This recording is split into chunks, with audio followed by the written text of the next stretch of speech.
it. Life is like a vapor. You're here today, gone tomorrow.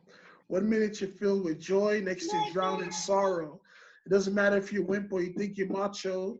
You live in lower mile high like the Denver Broncos. I'm here to tell you the clock is ticking.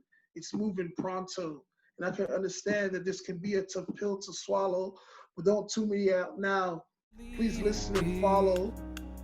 I said I got some questions, I need some answers, so I'm right here on my knees. I said I've just been going through it lately, that I can't find the words to speak. Hey, welcome everybody to another episode of Kingdom Minded. I'm here as always with Angel Montelongo. How you doing, Angel? I'm doing good. How about yourself, Adam? I'm doing good, man. You want to introduce our guest today? Yeah, all right, man. I just want to call this the quarantine edition for those of you watching. We're both posted up at different locations, just the way it worked. But without further ado, we're going to get right to it. Last week, as you know, for those of you that watched, we had Pastor Nick Rogers on there. Real quick shout out to Pastor Nick. I'm doing this because I have an iPad, so I'm able to do it because he blessed me with his iPad. He told me a real quick story. He told me I was trying to give you an iPad, but I was here walking around with a bunch of books. I didn't think that you used electronic devices. I'm like, man, are you kidding me? But anyway, so thank you, Pastor Nick. So staying within that realm, we had Pastor Caleb. So we had a trifecta. We're trying to get all the pastors that were, I guess the little quick backdrop is I took a picture one time. They were walking to the sanctuary, and I took a picture of them and I put it on WhatsApp, and it was Pastor Nick Rogers, it was Pastor Caleb Melendez, and then the next pastor I'm going to introduce, and then of course Pastor Abel, but he had just walked off of the picture. But I caught these three guys, and all these guys, this was in the run-up prior to them being sent out. So it's almost kind of like a foreshadowing, and I'll have to put that picture up on our website so you guys can see what I'm talking about. But that one pastor I mentioned is Pastor Andre Stevenson, coming straight to us from Florida. What's the city out there again, Pastor Orlando? Orlando, Florida. Yes, sir. Mm-hmm. All right, perfect. So welcome, Pastor. Welcome to Kingdom Minded Podcast. You're part of episode 7, I believe. So right before we kind of got started with the show, we were talking about your outreach. And I know in the run-up to it, before when I called you up and you told me, before I brought you on to the show, you had told me that you would do your outreaches in the evening, which is a little different. So I was kind of thinking about that today. How's that worked for you? Is it more because a lot of people in the daytime aren't really awake, or is it because they stay inside because of the heat or the humidity, or what's the reasoning behind it? Yeah, so we during the winter months we usually have our outreaches at the same time as El Paso. 10 o'clock prayer, 11 a.m. we outreach. But in Florida, around this time of year, around May all the way up to August, it gets really humid and really hot, like around as soon as the sun comes out. So just so everybody can stay, healthy and not be too worn out, we moved it the outreach to the afternoon when the sun goes down a little bit, and it's been working great. We do get more visitors. People are asleep at 10, but we had last week 5 visitors come from just an outreach day before. So it's been working out for us, and so it's a combination of the weather and people are more awake. So Praise God. That's pretty good. I was about to you kind of, when you were saying that you had 5 visitors, going into my next question. So obviously you guys are open for business. You guys never really shut down per se, or how did that work out during the whole pandemic and the lockdown and all the stuff that they've been implementing? yeah, so we actually did shut down. We had to close the doors because Florida had a lockdown like everyone else, and the limit was 10 people with social distancing. So I had to come up with a game plan, which was to put together a live stream, and I had no idea how to do that. So it took us a couple weeks. We did that, and then we had the live stream up and running for a while. And not too long ago, about 3 or 4 weeks ago, the governor gave us an okay to meet again. We still practice social distancing, and our building, our sanctuary is kind of big. It can hold about 100 people. So our capacity is at 50% according to the governor and the CDC. So we're able to put as many people as we want in there technically, because we're not running over 50 yet. So, we can have 30 people and we can have social distancing. So we're good to go now, and visitors can come in. We practice social distancing. And right now we're pretty much up and running. Right, nice. So, question, thinking about Pastor K, he took over a church as well, which is what happened in your case. And now you had already had ties with the brethren from that church, right? Am I mistaken, or was that another church in Florida? I have ties with them. Yeah, I have some relationship with them. Okay, were you a disciple of that church in Orlando, or was it? No, I was a disciple in Tampa, Okay. Florida, and Tampa's no longer there anymore. They closed that church. Mm-hmm. I got you. So the people from Tampa, did they come over to your church in Orlando? Do you have people from Tampa in there now? No, all that was left from Tampa was me and Nick. We moved to El Paso. Yeah. So my thing is, since you had ties with the brethren there from Orlando, how did it feel knowing that you guys are at one point your friends, contending disciples? All of a sudden, oh man, this guy's gonna be our pastor. Like, were they mind blown about that? What was the reaction from them, I guess you could say? Yeah, so that's a very good question, and I thought about that a lot when I found out I was taking over the church. So when I came here, I guess what I did was I just tried to befriend them, just let them know that I'm still their friend. But they say when you take over a church, you're not officially the pastor until a year later. So basically, I did have a lot of work to do. I had to try to win them over as a friend, but at the same time, I had to be their pastor. So I guess I just had to gauge it. I had to gauge each of the men. I would say I have 3 main guys. They're married, and they saw me as a disciple, a single guy, and now I'm their pastor. So I had to just work with them individually. I just showed them that I love them. I invited them over to my house, fellowship with them. And I think what helped me a lot was the preaching.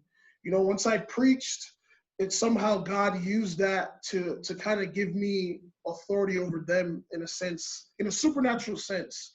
I think once I started to preach, they kind of grew respect for me, and they'll begin to ask me questions, and then in the process, I began to start to disciple them, and we left the friend stage to the pastor stage. It's still a work in progress, but I would say for the most part, we're pretty much almost there, where they see me as I'm their pastor, and I would say the preaching just helped me a lot with that. So. Okay. Go, and I'm right into it, man. There's a barrage of questions that I got. No. My mind's all over the. Just getting right to it, but I don't know if you heard recently we were going to have a revival with Pastor Lamb, and that got canceled because I heard different stories about as far as traveling. Right now it's not really safe, things because he's coming from Las Vegas and the whole thing. But my question is, do you have anything lined up as far as having a revival coming up, an evangelist coming in? Is that affecting you in any way? Are you guys able to bring anybody in, or is that something that you have coming up soon? Or yeah, so I actually have Alex coming for me July and June. Yeah, I have him coming June 21st. So we still have that scheduled. He already got his plane tickets. So we're going to go forward with it because Florida is really, really, really, really open right now. I mean, the bowling alley is open. People are going to the beaches. I would say Florida right now, it's probably like Texas. The governor's a Republican, and he's really, really, really giving us liberty to do whatever, and he says if the church can't practice social distancing, just use common sense. But we're free to have church. So I am going to keep the revival scheduled. I did have to cancel revival a few weeks ago with Pastor Glenn. He was supposed to come in April.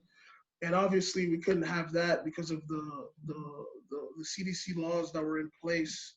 so we moved that till October. But I do have some things on the calendar for next month. Like we're gonna do a concert, have a big outreach, and we're gonna keep that revival going. So Praise God. yeah. Even during this time right now, powering on. I mean, same thing with us. They canceled that, but even that I believe made an excellent move. Seek the mind of God. Spoke with the leaders, and look, we're gonna have Pastor Joe Stevens tomorrow, and we're gonna have Pastor Glenn. So it's gonna be just as powerful. And I hope you. I'm gonna share this with you, but we had our fellowship fast. El Paso, we fasted on Friday in the run up to the revival, and the prayer meeting was powerful. Pastor, there was 4 prophecies there. Prophesy and 4 interpretations that they're going to put it on our website later on. But just that God's still moving, and I think what He's still doing, regardless of what's happening. It's just refreshing to see that you guys are powering on. Just you said October, and I thought, man, just looking ahead to October, it's going to be great. And when you're going to have the concert, Pastor Alex is going down. And I know Pastor Alex, we had him on the show too. We also interviewed him, and I know that you regularly get together with him through Zoom, with him, Pastor Nick, Caleb. You guys, sermonize and whatnot, right? Yeah. Occasionally we do get together and sermonize. Yeah, we did it consistently for a while, but I mean now it's like on a case-by-case basis. But yeah, absolutely. Y'all are busy over there.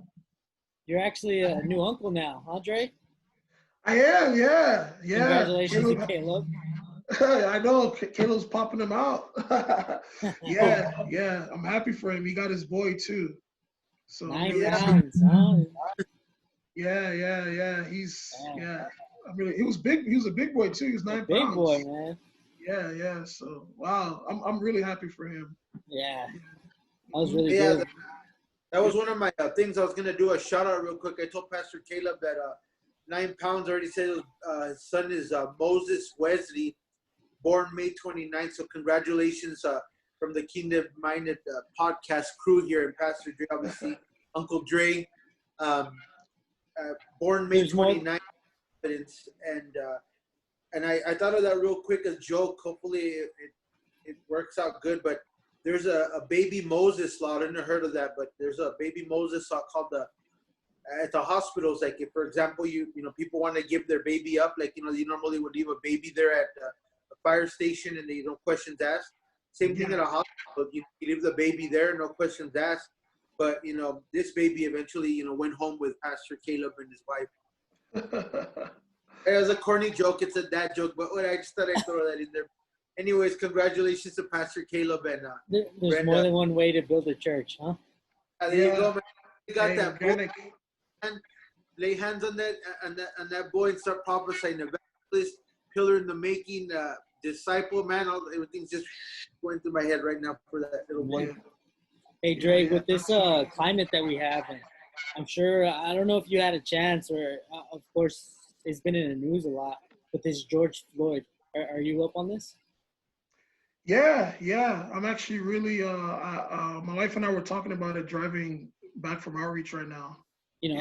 So it's in the news today that Houston, Denver, obviously Minneapolis, but all these cities are just, I don't want to call it chaos, but it's chaos. With everybody going to the street, everybody's, it's hard to watch that video. It's hard to watch, and it just brings a lot of emotions up.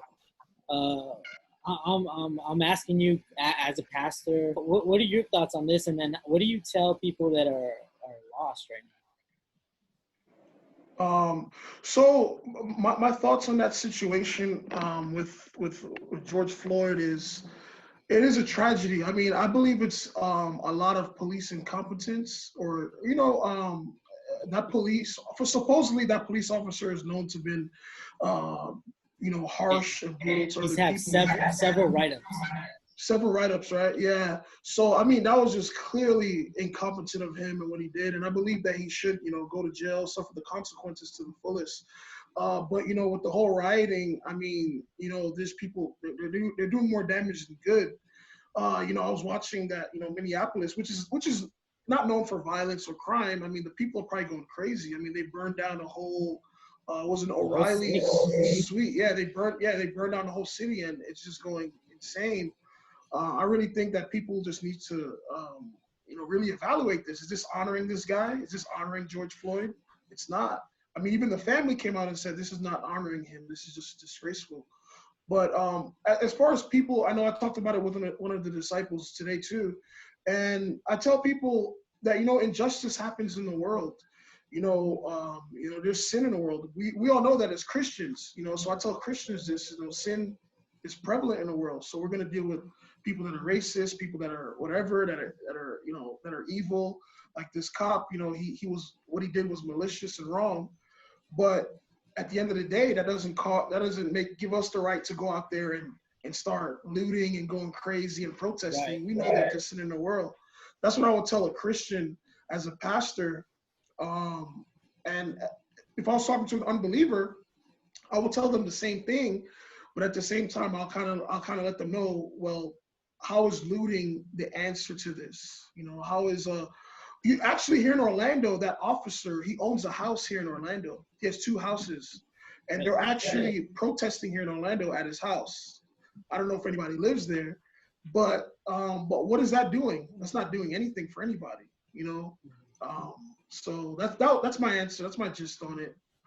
Yeah, it's one of these things, man, that, we've all gone through it. I'm sure at one point or another, we've all been through, some type of situation like that.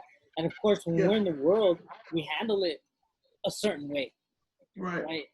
But as Christians, obviously, we don't handle it the same way.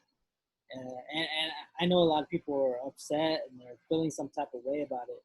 But at the end of the day, it's Jesus. This is a fallen world. Yeah. People are asking me, was he racist? I don't know. I mean, I think the cop was just clearly he's just a brutal guy. He was just incompetent, a bad man. Yeah. So what he did was a tragedy. And I think as Christians, we got to realize this is the world we live in. There's sin everywhere. There's other things that go on that we may never hear of. We're only mad because we see this in the news, but how many injustices go on that we don't know of? It's just the world we live in. I'm actually going to mention that tomorrow in my sermon that, I'm preaching out of Hebrews 12, and I'm going to be talking about running the race and the joy set before us.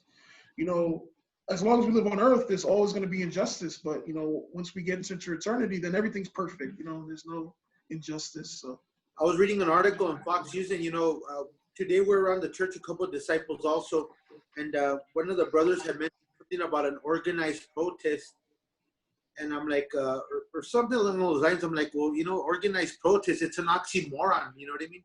How's it important to be organized? Obviously, it gets out of control. But where I'm going with it, that article in Fox News mentioned that there's people called paid agitators. So these groups, Antifa, other groups, whoever it might be, they pay people to show up at these riots and just get out of control. Maybe it might start off as peaceful, but then they start throwing things, they start, vandalizing cars, breaking into businesses, and that incites riots because they said that they see the same people, these paid agitators, showing up at other, protests. You know what I mean? So that's how we know that it's infiltrated. It staged clearly assault from hell, the enemy. And, I mean, if you're going to protest, it's one thing to protest, but I mean, you don't have to resort to violence. I mean, there's one thing to complain. And again, there's, like Adam was saying, that, this guy was a bad man. I mean, there's good people, there's bad people. There's good cops, there's bad cops. You know what I mean?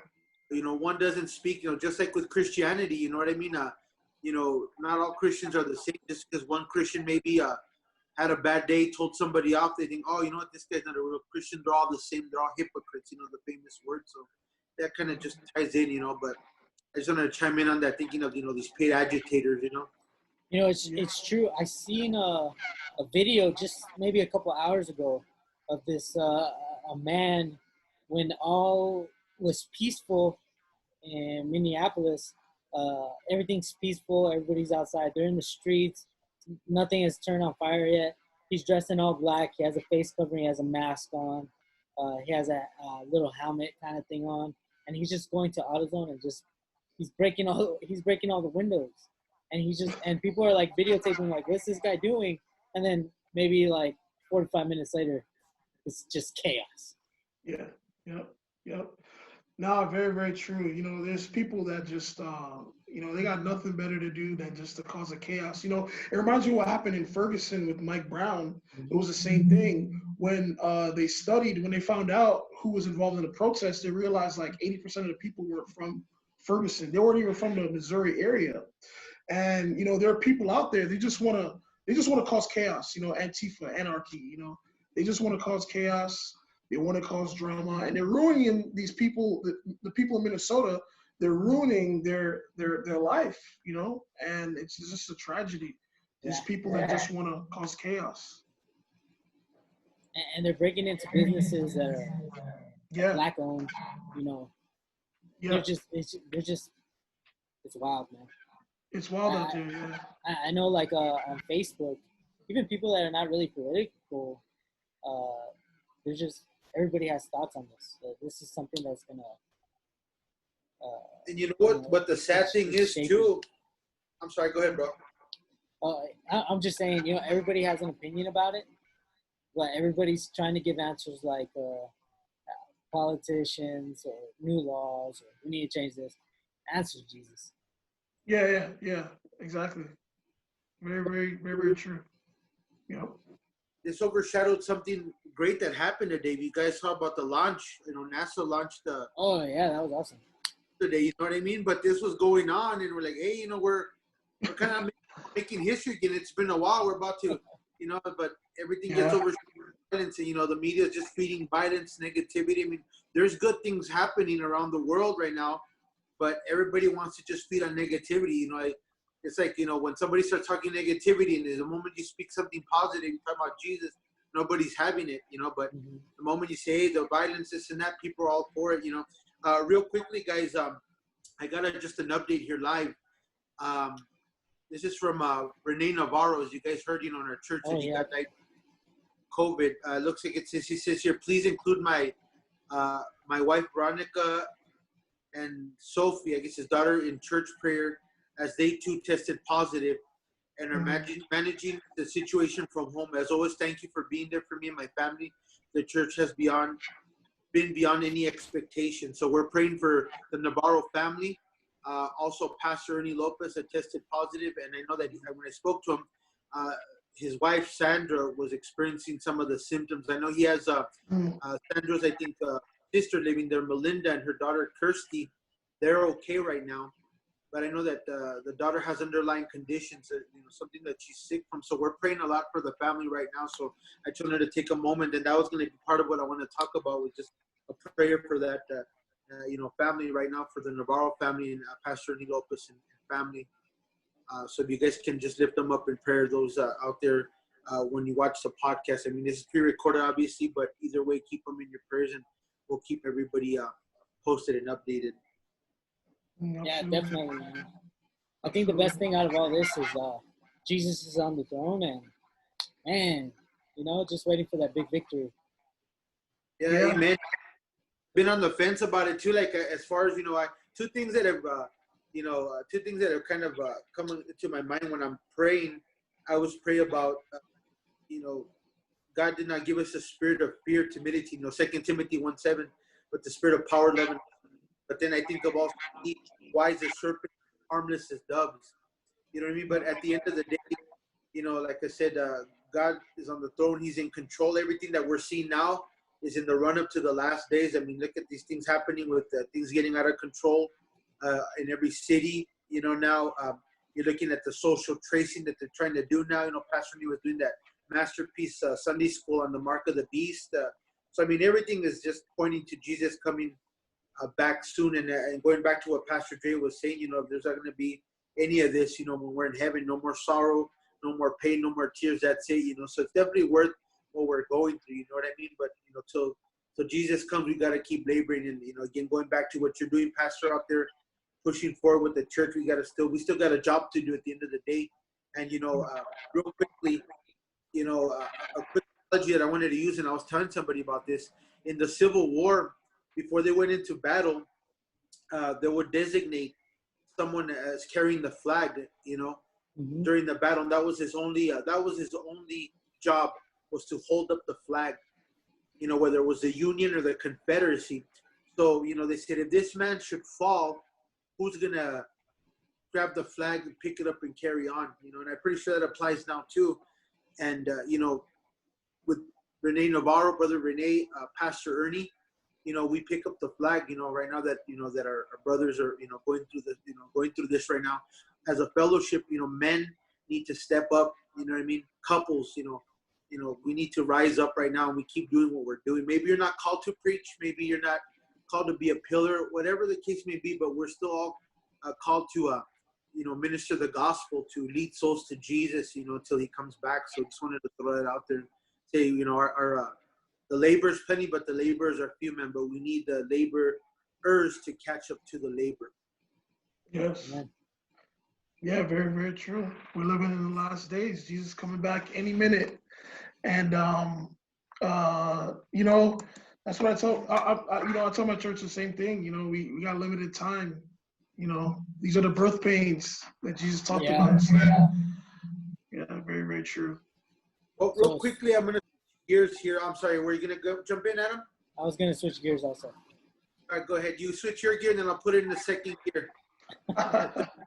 Go ahead, I'm in bro. fifth right here. Hey, so with as you said, the beaches are open. People are out. Governor's working with everybody. Yeah. What's your outreaches like? Are you at the beach? Are you setting up tables? Are you rapping? You still got bars in you or what? I know you saw what I did to Nick. So. I'm gonna set you up, man. You better have something from. Yeah. Am I still? I rap. I haven't wrote anything new, to be honest. I rap with the guy. I got 3 guys in my church two guys in my church that rap. Okay. So I jumped on songs with them, but it's all recycled bars. We're actually kind of far from the beach. We're like an hour from the beach. Oh, okay. But outreach has been good. We wear masks just so people can feel, you know, a little bit less tense when we're around them. And yeah, so I mean, rapping. Oh man, I gotta find time again to write some new stuff. But I still do it with the guys. Bless us up with some bars, bro. Did Nick rap? I didn't see the whole video. He tried. He tried, but then he forgot it. Forgot his lines. Oh man. Angel was dropping the lines better than Nick. Oh, Angel knew it, huh? Yeah. I don't know about that. I like that. Have something, Pastor, because I think before the podcast is over, he's gonna have to try to spit some bars. Whether you got 16 or 8, he's gonna want something. I don't know. You know, be ready. Oh, really? So you could do it now. You could do it now, or you know. No, you know. Wait, people are waiting. People are watching. This is the only reason people log on. Here, Andre. Oh man, I don't know. All right, my mind is going blank right now. Ask you a quick question here, and I'll give you some time to form those bars and get them ready. But you know, okay. as Pastor, ready. You know, Pastor Stevens, you know, our pastor and other pastors, you know, as up and coming disciples, you know, we're told, hey, you know what, you gotta like to read, you know, as a pastor, you know, of course, reading your Bible, obviously the main thing always, but you have to read books. You got to stay informed, educated. You know, we're talking about the news here, articles, things of that nature. So I want to ask you right now, what books are you currently reading, or what's one that you would recommend? I have one that I'm about to show that someone blessed me with, but I want to see your what do you recommend, or what's in your library right now? Yeah, I'm reading the book, The Master Plan of Evangelism. It's actually an old book and I should have read it as a disciple, to be honest. But I just came across it. I heard Pastor Ruby mention it, and he said if you're not serious, then you probably haven't. If you're serious, you probably need to read that book. So it's a very good book. It's actually a book about what we do as a fellowship. The guy who wrote it, very, very clear. He just talked about discipleship and how Jesus focused on the 12. And he didn't focus on the multitude, and how that's the best way to evangelize. You know, focus on your 12, and then let them raise up leaders for the multitude. Don't just focus on the multitude. And he talked about how mega churches, they focus on the multitude and not the specific 12. So it's a really good book. Very simple, actually. It's actually short too. So I'm reading that right now. I should be done already, but I'm just reading it like really slow because I'm trying to get back into the groove of just because right now I'm doing like I haven't been able to show. I'm doing like Sunday school and 3 sermons, so I'm just trying to. I mean, no excuse, but I should be done with that book pretty soon. Also, I read the Jesus Movement book. I'm sure you guys read that. The book on the Jesus Movement. These people moving. The Jesus Revolution. Have you read that book? I haven't.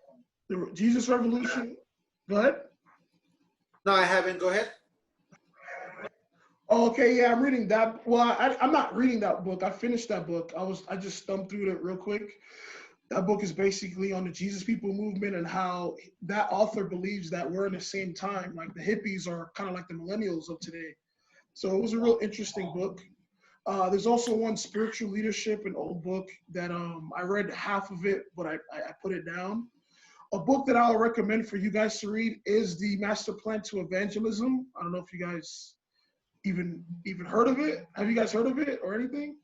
I have. You know that guy that brings the books by every Conference? conference, yeah. So he's recommended it to me a couple of times. That book is really good. Yeah, if you're called to preach, even if you're not, it's very, very good. Very, very. I mean, it's what we do as a fellowship, but it's like he made it. He just paints a good picture. He makes it make a lot of sense. Also, another book that I read was called Toxic Charity. Very, very good book, and it talks about how to help the poor without hurting the poor. Specifically, churches. Sometimes we give people money and we think that's helping them, but it's not. Charity can be toxic, and it talks about how to what we already know pretty much. Help the poor by helping them just learn how to get money for themselves and fend for themselves. Handouts are different from handouts. Exactly. And we gotta focus on handing out. Yeah. Handing out. Yep. Very, very good. Also, a few months ago, I read the book called Why Men Don't Go to Church. Very, very good book. I think I told Nick about it. It's a very, very good book. Again, that's kind of this. I think Pastor Greg Mitchell read that book because he talks about doing serious men's classes. He talks about, why men don't come to church, how the church has been feminized. Men want challenges. It's just a very insightful book. Very, very good. So I recommend those books to you guys. Man, that's powerful. That's enough to keep us probably busy. But we need to start getting on it. You know what, Pastor Dre, I like how you mentioned the toxic charity, and I remember that saying, teach a man, feed a man, give a man feed a man a fish, give a man a fish, feed him for a day, teach him how to fish, feed him for a lifetime. Yeah, exactly. You're going to pull off a George Bush moment. Or Joe Biden, no. So, that master plan of evangelism, I actually have it. This one from Brother Matt in Tucson. I think Rene Navarro, as a matter of fact, man, he blessed me with a stack of books. I got the C.S. Lewis signature series that has like the screw tape letters. Yeah. He gave me the kind of evangelism, very small, easy read. I think it's a small, thin book, right? Yeah, very small book, short book. I think he got that one. So he gave me a lot of books. And then, which leads me to my segment here real quick. Somebody blessed me with this. You know what? And the guy that wrote it, there's a co-author. So I barely found out about this guy. It's called Extreme Ownership. Oh, yeah, Jocko Willink. Yeah, there you go. How U.S. Navy SEALs lead and win. And Jocko Willink, apparently he's like a bodybuilder, right? So Brother Louis Velasco sent me a video about him. I mean, these guys obviously aren't saved. The language isn't the best, obviously, there. But, it was a good comparison because we both got what he was trying to say. He was talking about how, when you start working out, you have what people call a cheat meal, or like, hey, and they find ways to justify. For example, that he's like, what are your guilty pleasures? And there's people writing in, asking, what's your guilty pleasure? What do you like to indulge on? So that guys, you know what? Mint chocolate chip ice cream, so he's like, but then I have that. And then he's like, you know what? I try to find a way to justify, I worked hard in the gym. I'm going to have a little bit of this. So we started kind of, me and Brother Louis, we're thinking about, man, that's the way people try to justify their sin or compromise, Going into that, maybe a little bit of this won't hurt.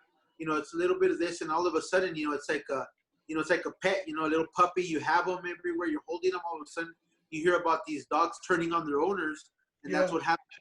You know, so anyways, I had no idea that that's who this was, and I finally said, "Oh man, I gotta read the book about this guy and see what it's about." But yeah, anybody that wants, you know, speaking of leadership and things of that nature, maybe check it out. Like I said, did you already read this? You heard about this?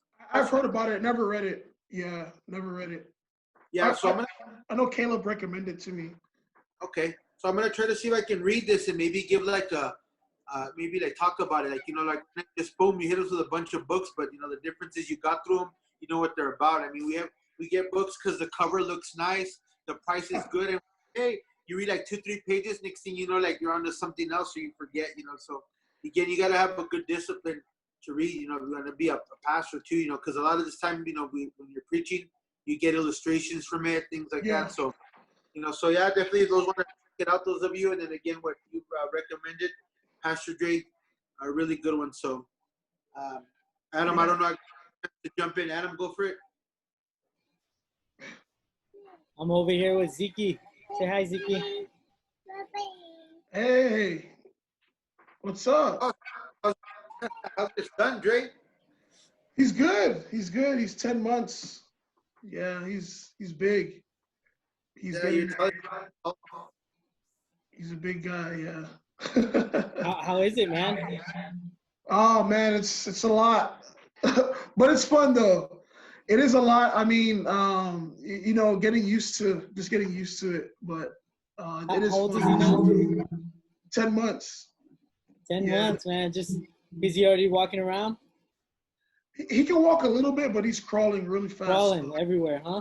Everywhere, yeah. He's like, yeah, he's very fast. So. Yeah, man. When they start walking, and it's amazing. You know, I got my other son, Ivan, and he's you know, he wants to play baseball. He has a little T-ball and the bat, and he's always setting it up and knocking it out.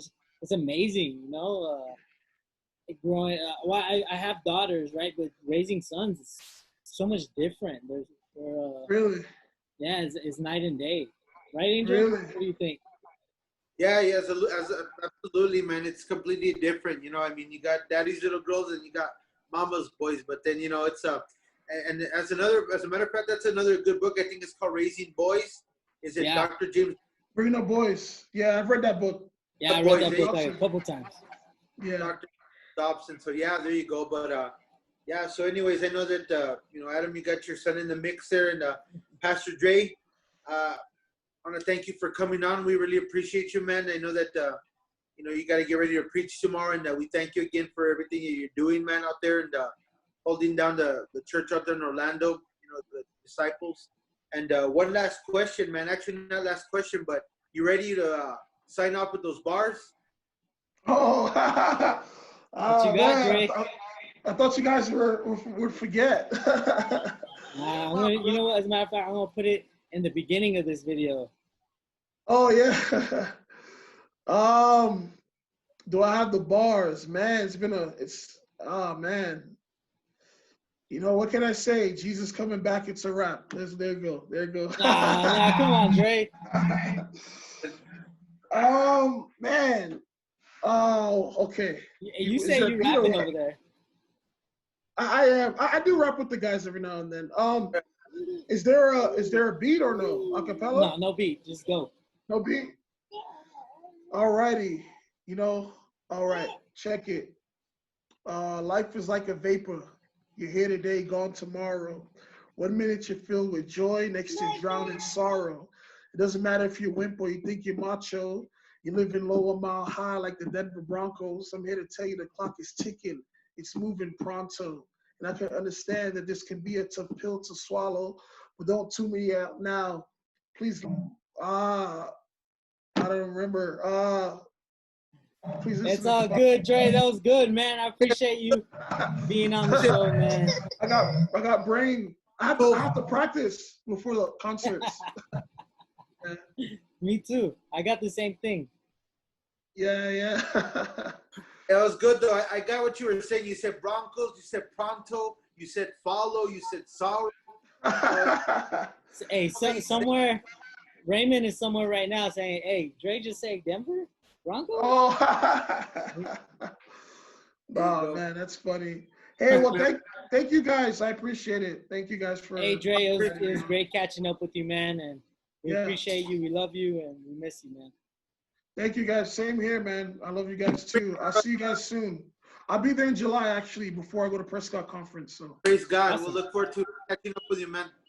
yes, alrighty. All Maybe we right, could God do it bless. in person. Yeah, let's do it. Let's do Praise it. God. Alrighty, All guys. right, God bless you. Later.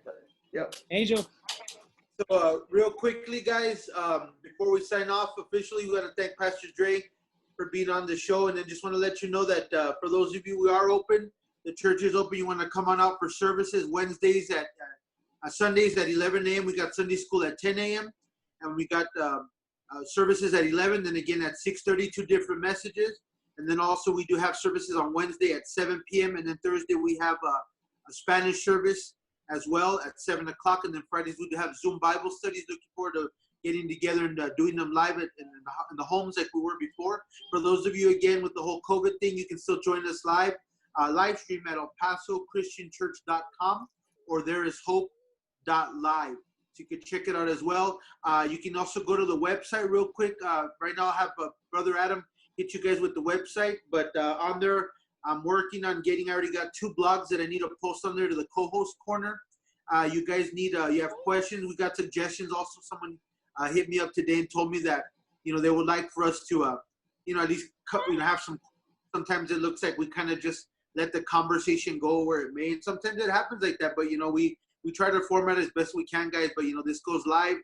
Sometimes things just happen that way, you know what I mean? But anyways, you guys can reach out to me at Ainge79, that's AINGE79 at iCloud.com. If you guys need prayer requests, you guys have it's on the website also. Yeah, it's on the website as well too. And then of course, again, I'll have some blogs on there for you guys, testimonies. Check out the website. Adam, go ahead and hit them with the website, brother. It's kingdombusiness.us. Angel, what about if they don't have a Bible study? Maybe they're not in our fellowship, but they really want to go to Bible study. How could they find out how to go about that? Can they just hit you up? Yeah, absolutely. Like I said, we have churches pretty much everywhere. Like I said, this podcast is being streamed all over the country. So we have the thing about our fellowship as a fellowship, we plant churches. So we have churches pretty much in every state. Praise God, in every city, and we can link you up with somebody. So if you're not local, you don't have a Bible study, like I said, reach out to me on there on the website. Hit me up through email. Again, it's on there, and we can link you up with somebody, a pastor there, get you guys in touch again. If you need prayer as well, you guys heard us talking about the end times. We're trying to go out there and plant seeds, reach people for Jesus, and backsliders, sinners, like I said, broken-hearted people that are lost, that are desperate, people looking for answers to see what's taking place. Hit us up, my brother Adam as well too. We got lots of content out there. You got the videos from Kingdom Business. You got all kinds of stuff on there. Check out the website. Like I said, it's coming along. Like I said, my portion of it, I got to make some time, but I will. I'll put my 2 blogs on there. You guys can tell me what you think. And again, we're open to comments, suggestions, critiques, whatever. Right, Adam? That's right. Angel, we miss you also. Miss having you next to me. We bring a different energy. But, next week we'll be together again, and we'll be interviewing our special guest. Absolutely. You got it. Thank you guys for joining us. Kingdom Minded Podcast, episode 7. All glory to God. Amen. Amen. Later, brother. Later, my brother. God bless you.